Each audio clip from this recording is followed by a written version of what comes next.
শেখ হাসিনার পতনের পর কার্যত মাঠেই নেই তার দল আওয়ামী লীগ। প্রায় একই অবস্থা হাসিনা সরকারের আমলের প্রধান বিরোধী দল জাতীয় পার্টির। মাঠের রাজনীতিতে আওয়ামী লীগের কোনো নেতাকে প্রকাশ্যে দেখা না গেলেও জাতীয় পার্টির নেতাদের মাঝে মধ্যে গণমাধ্যমের সামনে আসতে দেখা যায়।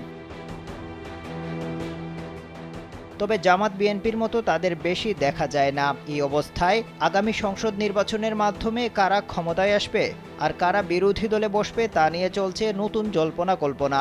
পাশাপাশি বর্তমান সরকার ও মাঠের রাজনীতির ওপর সতর্ক দৃষ্টি রাখা হচ্ছে। আওয়ামী লীগ সরকারের আমলে জাতীয় পার্টি কাগজে কলমে বিরোধী দল হিসেবে থাকলেও মাঠের রাজনীতিতে বিএনপি কিংবা জামাতের মতো তাদের শক্ত অবস্থান নেই। 250-টিরও বেশি ডিজাইন অপশন নিয়ে ওয়ালটন স্মার্ট ফ্রিজ, বোঝে আপনার প্রয়োজন। কার্যত শক্ত কোনো প্রতিরোধ গড়ে তুলতে পারেনি। ফলে আওয়ামী লীগ সরকার ও তাদের সময়ের বিরোধী দল জাতীয় পার্টি রাজনীতিতে কার্যত প্রাসঙ্গিকতা হারিয়েছে। এই অবস্থায় নতুন সরকার ও বিরোধী দল ইস্যুতে সরগরম মাঠ। 2022 সালের ডিসেম্বরে 20 দলীয় জোট ভেঙে দেওয়ার পর জামাতের সঙ্গে দূরত্ব বজায় রেখে চলেছে বিএনপি। এরপর 20 দলীয় জোটের দলগুলোকে নিয়ে যুগপৎ আন্দোলন করলেও জামাতের সঙ্গে দলটি প্রকাশ্যে আর সম্পর্ক গড়েনি। এমনকি 5 আগস্ট রাজনৈতিক পট পরিবর্তনের পরও দল দুটির পরস্পর বিরোধী বক্তব্য রাজনৈতিক মহলের দৃষ্টিতে এসেছে। তবে জামাত নেতারা দাবি করেছেন বিএনপির সঙ্গে তাদের বোঝাপড়ার কোনো সংকট নেই। তাই আগামী জাতীয় সংসদ নির্বাচনকে মাথায় রেখে অন্যান্য ইসলামিক রাজনৈতিক দলগুলোকে এক প্ল্যাটফর্মে আনার চেষ্টা করছে বাংলাদেশ জামাতে ইসলামী।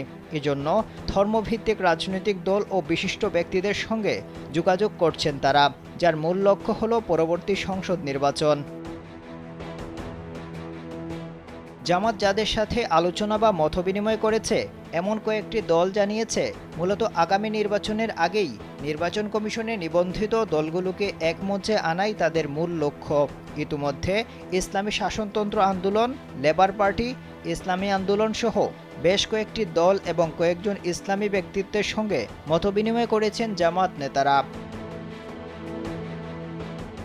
হাসিনা সরকারের বিদায়ের পর সেনাপ্রধান জেনারেল ওয়াকারুজ্জামান জামাতে ইসলামী, হেফাজতে ইসলাম ও খেলাফত মজলিসের শীর্ষ নেতাদের সঙ্গে বৈঠকের পর এই ঘরানার রাজনীতি বিশেষ গুরুত্ব পাচ্ছে। এর বাইরে চরমোনাই পীরের দল ইসলামী আন্দোলন বাংলাদেশও রাজনীতিতে বেশ সক্রিয়।